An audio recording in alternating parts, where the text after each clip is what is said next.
자, 우리가 붙잡을 언약의 말씀의 제목은 하나님의 소원은 누구를 향해 있는가 라는 제목입니다.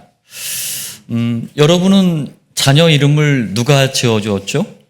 여러분이 지었습니까? 아니면 부모님이? 아니면 어디 철학관에서? 저희 형과 저는 안성에서 잘 나가는 중한테 쌀 2가마니 바치고 지었습니다, 이름을. 저희 형 이름이 홍순이고 저는 익순입니다. 굉장히 창피하게 청소년기를 보냈는데 지금은 좀 자부심이 있어요. 왜냐하면 세상이 알지 못하는 언약을 전하는 전도자이기 때문에 저는 어떤 이름이든 상관없다 이런 생각을 합니다. 저희 2 자녀는 태어나기 1년 전에 성별을 알 수 없을 때 이름을 줘줬어요. 우리 세화는 세계복음화 앞뒤 글자를 딴 거고, 희명이는 예레미야 33장 9절 말씀을 약속으로 붙잡고 지은 이름입니다.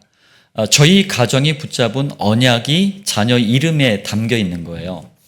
아까 우리 찬양했던 그 곡이 야곱이 요셉을 향한 언약을 그렇게 담아놓은 거예요. 오늘 그루터기 주일 예배를 통해서 모든 가정이 언약을 회복하길 바랍니다. 이게 가정을 향한 하나님의 소원입니다. 자, 첫 번째 서론인데요. 여러분 이걸 오해 없이 한번 잘 들어보시길 바랍니다. 성경과 아무 상관없는, 다시 말하면 여호와 하나님과 아무 상관없는 부모의 잘못된 사랑이 있어요. 사랑이라고 다 좋은 게 아니에요. 잘못된 사랑은 오히려 자녀를 망칠 수가 있습니다. 뭐냐면요, 첫 번째, 부모가 사랑하는 자녀에게 하지 말아야 할 가장 위험한 말이 있어요. 가장 비성경적인 말이 있어요. 자, 잘 한번 생각해 보시길 바랍니다. 교회를 다니건 안 다니건 부모들이 이런 말을 해요. 야, 너는 너 하고 싶은 거, 네가 좋은 곳 하면서 살아라. 이렇게 얘기를 많이 해요. 여러분, 이거는 뭐냐면 하나님을 모르는, 다시 말하면 자기가 인생의 주인인 줄 착각하는 불신자들이 하는 말이에요. 이거를 교회를 다니는 부모들이 그대로 그 말을 하고 있어요. 아닙니다. 하나님이 우리 인생의 주인이세요.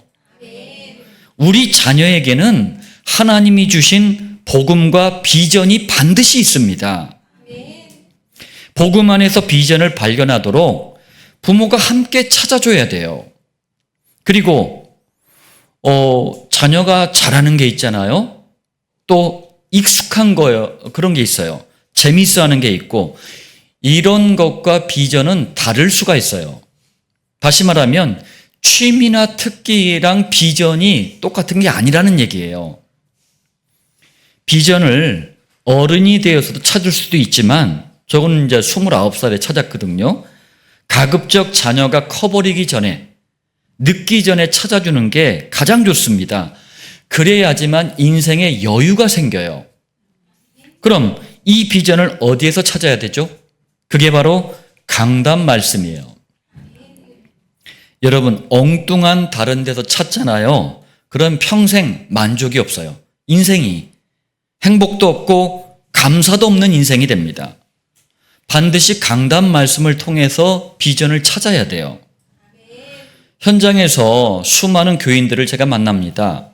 그런데 자기가 다니는 직장, 하는 일에 대해서요, 만족이 없어요. 행복하지를 않아요. 감사가 없어요. 대신 원망, 불평, 짜증이 너무 많았어요. 왜요? 이런저런 이유가 있겠지만 하나님이 주신 비전을 못 찾고 엉뚱한 데서 찾아서 직장을 다니고 일을 하잖아요. 그러면은 나와 하나도 안 맞아요. 2번째입니다. 이것도 한번 잘 생각해 보시길 바랍니다. 부모가 자녀를 사랑한다는 생각으로, 행복을 위한다는 마음으로 이렇게 말합니다. 무조건. 그럼 뭐가 무조건이냐? 이런 거예요. 무조건 좋은 대학 가서 무조건 성공해라. 나쁘다는 얘기가 아니에요. 오해하지 마세요. 그런데 이것 때문에 좋은 대학 가려고 공부하고 예배도 안 나와. 그런데 좋은 대학 가서요, 죽어라 애써서 성공을 했는데 문제는 뭐냐면 자기만 아는 이기적인 사람이 돼버려요. 대한민국은 물론이고 세상에 일어나는 큰 문제들을 제가 늘 얘기하잖아요. 바보가 일으키는 게 아니에요. 똑똑한 사람들이 일으켜요. 자기밖에 모르니까 남들은 어떻게 돼도 상관이 없는 거예요. 지금 대한민국의 부모들이 이런 후대들을 지금 만들어내고 있는 거예요. 또 무조건 좋은 직장 가서 돈 많이 벌고 편하게 살아라. 물론 나쁘지 않다니까요. 그런데 좋은 직장 가서 돈 많이 벌려고 편하게 살려고 다른 사람을 이용하고 악용하는 사람이 돼요. 저는 자녀에게 가끔씩 하는 말이 있어요. 너희들이 성공자의 자리에 서면은 교회와 우리 교회 후대들, 구루터기들을 절대 잊지 마라. 도와라. 왜요? 그게 직장 가고 성공하고 돈 벌어야 될 이유가 되는 거예요. 자녀에게 가르쳐야 돼요, 그걸. 또 무조건 좋은 남자, 무조건 좋은 여자 만나가지고 결혼해라. 행복하게 살아라. 그래요. 그런데 문제가 뭡니까? 내 아들은 나쁜 남자야. 내 딸은 나쁜 여자야. 그러니까 결혼해가지고 결국은 가정이 깨지는 거예요. 여러분 이런 것들 한번 주의 깊게 한번 생각해 보시길 바랍니다.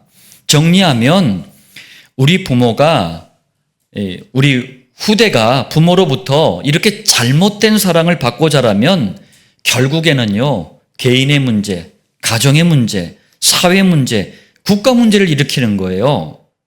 모든 부모는 오늘 그루터기 주의를 맞아서 자녀와 후대에 대한 사랑의 기준을 성경적으로 바꾸시길 바랍니다. 자, 두 번째 서론입니다. 이번 주를 한국교회에서는 어린이 주일이라고 이름을 붙였어요. 그런데 21세기 안디옥 교회는 그루터기 주일이라고 부릅니다. 여기에는요, 굉장히 중요한 이유가 있어요. 첫 번째, 먼저 나라에서 공휴일로 정한 이 어린이날에 대해서 여러분들이 좀 잘 이해를 하셔야 돼요. 대한민국에 어린이날을 만든 사람이 소파라는 호를 가진 방정환이에요. 근데 여기 배경이 좀 있는데, 한울, 이걸 천주라고 표현하는데, 천주, 한울을 신으로 섬기는 동학이라는 종교를 최재우라는 사람이 만들어요.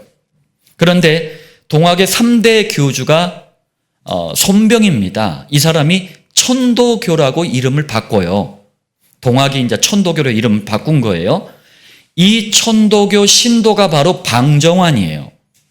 그리고 소파라는 호의 뜻이 뭐냐면 천도교의 이 물결로, 이 파도로 세상을 뒤덮자, 이런 호예요.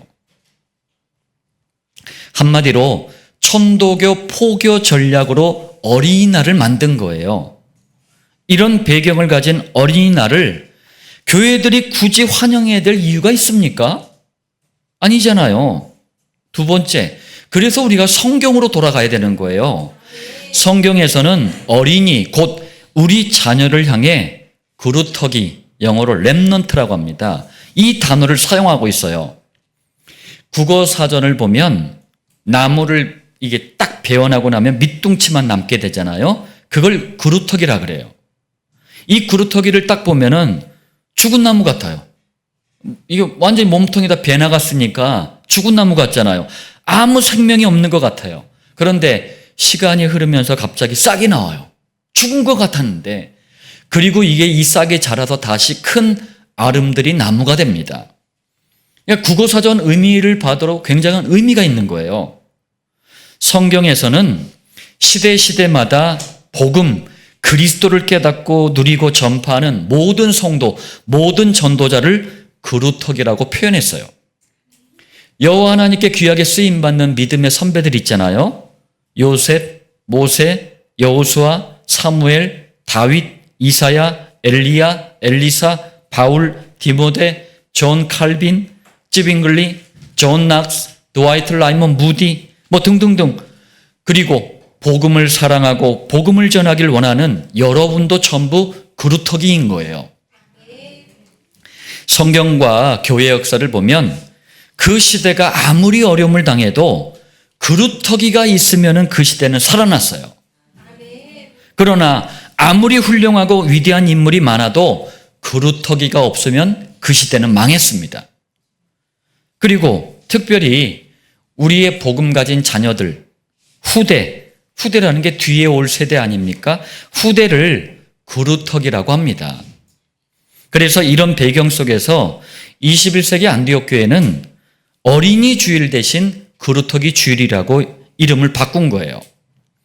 한 주간 오늘 받은 이 그루터기 주일 메시지를 묵상하면서 내 새끼만을 위해서 기도하지 마시고 모든 그루터기를 위해서 하나 돼서 도고 기도하시길 바랍니다.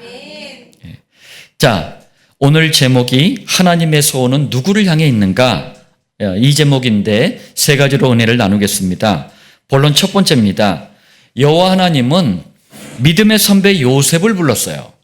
요셉을 불러가지고 야, 남부럽지 않게 내가 성공시켜줄게. 출세해라. 이게 아니에요. 다시 한번 얘기합니다. 오해는 마세요. 나쁘다는 얘기가 아니에요. 요셉을 불러가지고 뭘 설명하느냐? 하나님의 소원을 설명했어요. 그게 후손입니다. 이게 무슨 말씀인지 보겠습니다. 첫 번째로 여호와께서는 창세기를 통해 신앙과 인생의 본론을 말씀하셔요. 결론을 말씀하십니다. 그게 영원한 언약 그리스도, 시대적인 언약 세계복음화, 바로 언약이에요. 이 언약의 비밀과 축복을 설명하시려고 요셉을 부르신 거예요. 그런데 어찌된 일인지 요셉의 성장 과정이 너무 안 좋아요. 일단은 배다른 엄마 3명, 배다른 형들 10명, 가정이 이쯤 되면은요, 둘 중에 하나 해야 돼. 자살하든지 타락하든지. 너무 가정이 안 좋은 거예요. 여기에 형들 10명이 시기와 막 질투를 하다가 나중에 이제 극에 달하는 거 어떡합니까? 죽이려고 시도를 해요. 아니, 아무리 배가 다르더라도 그래도 형제인데 죽이려고 했다니까요. 그리고 이게 실패하니까 곧바로 애굽의 노예로 팔아버립니다. 자, 그런데 노예로 팔려간 것도 모자라서 아니 여호와가 부르셨다며요. 이번에 누명을 쓰고 감옥에 가요. 두 번째입니다. 요셉은 이렇게 이해하기 힘들고 받아들이기 어려운 이런 일들을 겪으면서 결국에는 어떻게 되죠? 애굽, 지금의 이집트란 나라의 총리가 됩니다. 그리고 이걸 깨닫게 돼요. 이런 과정들이 애굽 복음화, 당대 복음화, 세계 복음화를 위한 여호와 하나님의 계획이었구나. 그걸 깨닫게 돼요. 이때 남긴 고백이 창세기 45장 7절이에요. 하나님이 큰 구원으로 당신들의 생명을 보존하고 당신들의 후손을 세상에 두시려고 나를 당신들보다 먼저 보내셨나니. 여기에서 후손이란 단어가 바로 그루터기, 남은 자, 이 단어들과 똑같은 뜻을 가진 단어예요. 한국어 번역은 다 다르잖아요. 후손, 그루터기, 남은 자. 그런데 영어 성경은 전부 한 단어로 표현하고 있어요. 그게 렘넌트예요. 그리고 요셉 자신도 원죄로부터 오는 저주와 재앙을 해결하는 복음 가진 후손이었어요. 사탄이 주는 실패와 고통을 해결하는 그리스도를 아는 후손이었어요. 지옥 운명으로부터 오는 허무와 방황을 해결하는 전도와 선교를 위한 후손이었어요. 하나님의 소원은 언제나 후손, 그루터기, 남은 자, 곧 렘넌트를 향해 있는 거예요. 제가 아는 가정에 그 할아버지가 98세예요. 지금 이제 소천하셨는데 이 98세 된 아버지가 70세가 된 우리는 어르신이잖아요. 그런데 아들한테 어디 나간다고 하니까 아들을 부르더라고요. 얘야 이리 와봐라. 차 조심하고 건널 땐 조심하고 98세 된 아버지가 70 먹은 아들한테 그렇게 얘기를 하더라고요. 부모는 언제나 자녀를 사랑하고 또 자녀를 위해 늘 걱정합니다. 그런데 그렇게 하지 않아도 돼요. 여러분 자녀가 성령님의 인도와 보호를 완벽히 받도록 그루터기, 후손, 남은 자의 축복을 누리게 하옵소서. 그거 기도하세요. 괜한 되지도 않는 염려, 근심, 걱정하지 마시고 하나님의 소원 앞에 우리 그루터기들이 자라날 수 있도록 기도하세요. 자, 본론 두 번째입니다. 여호와 하나님께서 이번엔 믿음의 선배 이사야를 부르셨어요. 불러가지고 야, 내가 엄청나게 돈 많이 벌게 해줄게. 명예 내가 너한테 안겨줄게. 이렇게 하신 게 아니에요. 물론 좋죠. 나쁘진 않죠. 그렇지만 그 이사야에게 하나님의 소원이 뭔지를 말씀하셔요. 그게 바로 그루터기예요. 무슨 말씀인지 보겠습니다. 첫 번째로 여호와 하나님은 처음부터 세계복음화를 계획하시고 이를 위해서 가장 먼저 이스라엘 민족을 부르신 거예요. 이스라엘 민족을, 한 민족을 먼저 부르고 사람과 사람을 통해서 전도하게 하셨거든요. 그 이스라엘로부터 시작된 게 지금의 유럽으로 갔다가 아프리카로 갔다가 중미, 남미, 북미를 휩쓸고 아시아로 오고 2000년 만에 한국에까지 들어온 거예요. 자, 그런데 어찌된 일인지 이 조그만 나라 이스라엘이 남쪽은 유다, 북쪽은 이스라엘, 우리 대한민국처럼 둘로 분열이 돼버린 거예요. 쪼개져 버린 거예요. 그리고 계속해서 전쟁이 일어나고 포로로 끌려가고 난리가 아닌 거예요. 그러더니 결국에는 세계사에는 아시리아라고 돼 있죠. 아수르에 의해서 북이스라엘이 멸망을 당해요. 또 바벨론에 의해서 남유다도 멸망을 당합니다. 이때 너무 큰 위기를 만났잖아요. 이사야가 여호와께 따지듯이 질문을 하는 거예요. 이사야 6장 11절. 주여 어느 때까지니까? 무슨 말씀이에요? 아니 이게 뭡니까? 하나님이 택한 백성이라며요. 하나님의 백성이 왜 이렇게 어려움을 당합니까? 도대체 이게 언제 끝이랍니까? 교회 다니는 교인들이 이사야처럼 똑같은 질문하고 있더라고요. 아니 우리 새끼들 왜 이렇습니까? 도대체 이거 어떻게 되는 겁니까? 이때 두 번째입니다. 여호와께서 주신 해답이 이사야 6장 13절이에요. 그 중에 10분의 1이 아직 남아있을지라도 이것도 황폐하게 될 것이나. 무슨 말씀이에요? 아니다. 아직 멀었다. 네가 의지하는 그거, 네가 이거 가능성이 있다라고 붙잡는 그 모든 것까지 싹 다 멸망당한다. 그런데 밤나무와 상수리 나무가 배임을 당하여도 그 그루터기는 남아있는 것 같이 거룩한 씨가 이 땅에 그루터기니라. 무슨 말씀이에요? 나무가 아까 서론에 말씀드렸잖아요. 베어지고 나면 밑둥치가 남지 않느냐. 이 밑둥치가 아무 생명 없는 것 같아도 나중에 다시 자라서 큰 아름드리 나무가 되지 않느냐. 마찬가지다. 다 망하는 것 같아도 거룩한 씨라는 게 뭐예요? 그리스도와 세계복음화라는 이 언약을 아는 사람들을 거룩한 씨라 그래요. 이 언약을 가진 사람이 또 그루터기처럼 되는 거예요.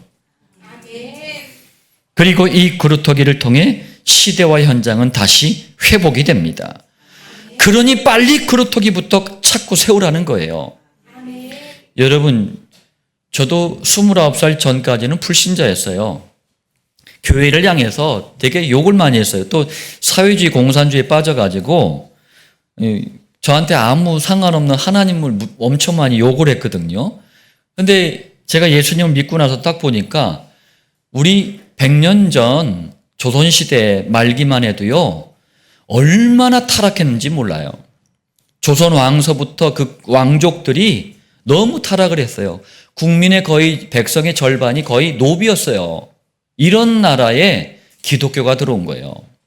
그러면서 학교를 세우고 병원을 세우고 여러 가지 사회적인 이런 모든 이 발판들을 다 기독교가 놓아준 거예요. 그리고 박정희 대통령 때부터 시작된 이 경제 발전에 있어서 그 중요한 핵심적인 일꾼들이 거의 다 교회 다니던 사람들이에요. 장관서부터 시작해가지고 중요한 기업에서 일하는 뭐 이런 중요한 임원들이 전부 교회를 다니는 사람들이에요. 왜요? 시대를 바꾸는 그분들이 그루터기였던 거예요. 이것부터 먼저 세워라. 여기에서 그루터기란 단어가 바로 후손, 남은 자하고 똑같은 뜻을 가진 단어예요. 그리고 이사야 자신도 마귀의 자녀라는 신분을 하나님의 자녀로 바꾸는 복음 가진 그루터기였던 거예요. 죄의 노예로 전락한 상태를 해결하는 그리스도를 아는 그루터기였던 거예요. 지옥 가야 될 소속을 천국으로 바꾸는 전도와 선교의 비밀을 가진 그루터기였던 거예요. 하나님의 소원은 언제나 후손, 그루터기, 남은 자, 곧 렘넌트를 향해 있는 거예요.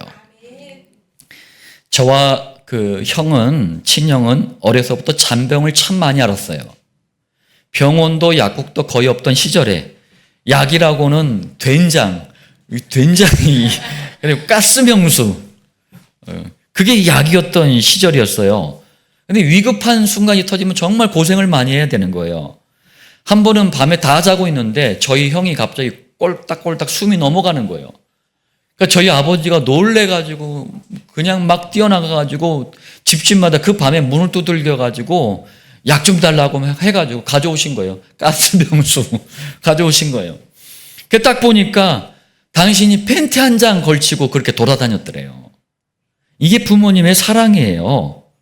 그런데 성경은 부모가 자녀에게 베풀어야 될 진짜 사랑을 말씀합니다. 그게 뭡니까? 우리 자녀가 후손, 그루터기, 남은 자가 될 수 있도록 기도하라는 거예요. 이게 부모가 자녀에게 베푸는 가장 좋은 사랑입니다. 본론 세 번째예요. 자, 여호와 하나님이 이번에는 믿음의 선배 바울을 불렀어요. 그래가지고 야, 내가 권력을 줘줄게. 너 그리고 평생 한 번도 안 아프게 건강 내가 책임져 줄게. 이런 게 아니에요. 하나님의 소원을 말씀합니다. 그게 남은 자예요. 자, 이게 무슨 말씀인지 보겠습니다. 첫 번째입니다. 여호와 하나님께서는 사람과 사람을 통한, 아까도 얘기했죠, 전도를 통해서 복음을 전하시는 거예요. 그래서 사람을 부르시는 거예요. 그런데 가장 먼저 이스라엘 민족, 우리가 유대인이라고 하는 민족을 부르신 거예요. 그런데 어찌된 일인지 이 유대인들이 선민 사상에 잡혀버렸어요. 유대교라는 종교에 붙잡혀버렸어요. 자, 이게 뭔 얘기냐면 우리 유대인만 여호와 하나님께서 택하신 거룩한 민족이다. 다른 민족은 멸망받아 마땅할 개다. 이게 선민사상이에요. 하나님께서는 이거 깨닫게 하려고요. 저기 2000년 동안 거의 1600년 가까운 시간 동안을 유대인을 뺑글뺑글 돌렸어요. 교회와 세계 역사에서요, 가장 고통받은 민족 중에 하나가 유대인 민족이에요. 이유가 있었던 거예요. 아니, 사람과 사람을 통해 전도하라고 했더니 선민사상에 빠져버린 거예요. 또 구약 39권 전체도 아니에요. 모세가 쓴 딸랑 5권의 성경, 모세 오경이라고 하죠. 이 성경 중에서도 그것도 이사는 248개 하지 말아야 될 것, 1년은 365일, 365개 하지 말아야 할 것, 앞에 게 248이 해야 될 것, 365는 하지 말아야 될 것, 합하면 613가지. 이걸 골라가지고 지킨 거예요. 하지 말아야 될 것, 해야 될 것, 지키는 거예요. 이래야지 구원받는다라고 또 착각까지 했어요. 이게 유대교예요. 하나님은 이런 유대인들이 깨달으라고 주변 여러 나라들을 동원해서 자꾸 어려움을 주는 거예요. 이집트, 지금의 저 시리아, 레바논, 그리고 터키, 이탈리아, 로마까지 막 괴롭히는 거예요.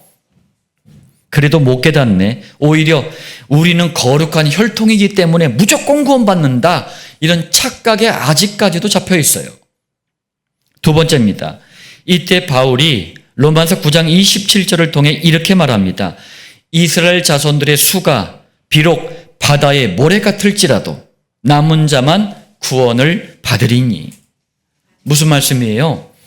이스라엘 땅에 수많은 유대인이 태어나고 죽지 않느냐? 바다의 모래처럼 수많은 유대인들이 태어나지 않느냐? 그런데 이스라엘 땅에 태어난 유대인이라고 무조건 구원받는 게 아니다. 예수님을 그리스도로 믿는 남은 자만 구원을 받는 것이다. 여기에서 남은 자가 바로 후손 그루터기와 똑같은 단어예요.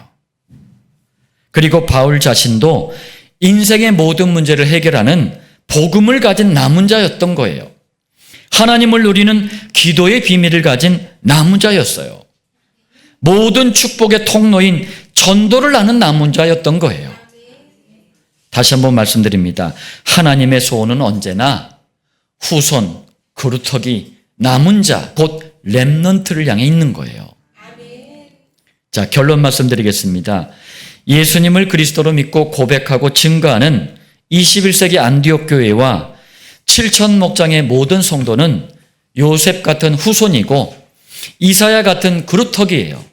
바울과 같은 남은 자입니다. 이제 우리 자녀에게도 이 축복을 넘겨줘야 돼요. 이를 위해서 첫 번째입니다. 후손 그루터기 남은 자가 붙잡았던 곧 그리스도만 선포하는 강단 말씀에 여러분 인생의 모든 방향을 맞추세요. 매주 주시는 강단 말씀 속에서 나에게 주시는 모든 해답, 모든 응답, 모든 메시지를 찾아야 돼요. 이번 한 주간도요. 우리 지난주가 받았던 전도의 모델이신 예수님의 전도, 이 말씀 약속으로 붙잡았잖아요. 우리 첫 시작, 우리 화성동탄 목장서부터 시작해가지고 모든 목장에서요. 전부 새 가족들이 와갖고 영접을 했어요. 왜요? 말씀이 성취되는 거예요. 말씀이 곧 우리에게 해답이 되고 응답이 되고 메시지가 되는 거예요. 두 번째, 그러려면 그리스도만 선포되는 강단 말씀을 붙잡고 6일 삶의 현장에서 정시기도가 성공이 돼야 돼요. 그래야 후손 그루터기 남은 자 이분들이 붙잡았던 그리스도가 나에게도 각인이 되고 뿌리가 되고 체질이 되는 거예요. 정시기도는 그냥 막 아무거나 기도하는 게 아닙니다. 시간을 정해서 강단 말씀을 펴놓고 기도가 되어질 때까지 하는 기도가 정시기도예요. 자, 세 번째입니다. 이러면 이때부터 믿음의 선배 요셉, 이사야, 바울처럼 곧 후손 그루터기 남은 자들처럼 여호와 하나님의 소원을 가진 자가 되고 삶 속에서도 이 축복을 증거하게 됩니다. 이걸 목장이라 그래요. 그래서 우리 삶의 다양한 현장 속에서 목장을 펼치는 이유가 뭡니까? 이것 때문에 그래요. 우리가 이 시대와 현장을 보면서 저는 그렇게 생각합니다. 성경의 말씀대로 그대로 다 성취되고 있어요. 정치, 경제, 사회, 문화 모든 부분에서 지금 위기가 왔습니다. 살릴 수 있는 길은 그루터기, 후손, 남은 자를 남기는 길밖에 없습니다. 우리 21세기 안디옥 교회와 7천 목장을 통해서 이 말씀의 언약으로 붙잡아지고 성취가 되는 응답이 있기를 예수님 이름으로 축복합니다.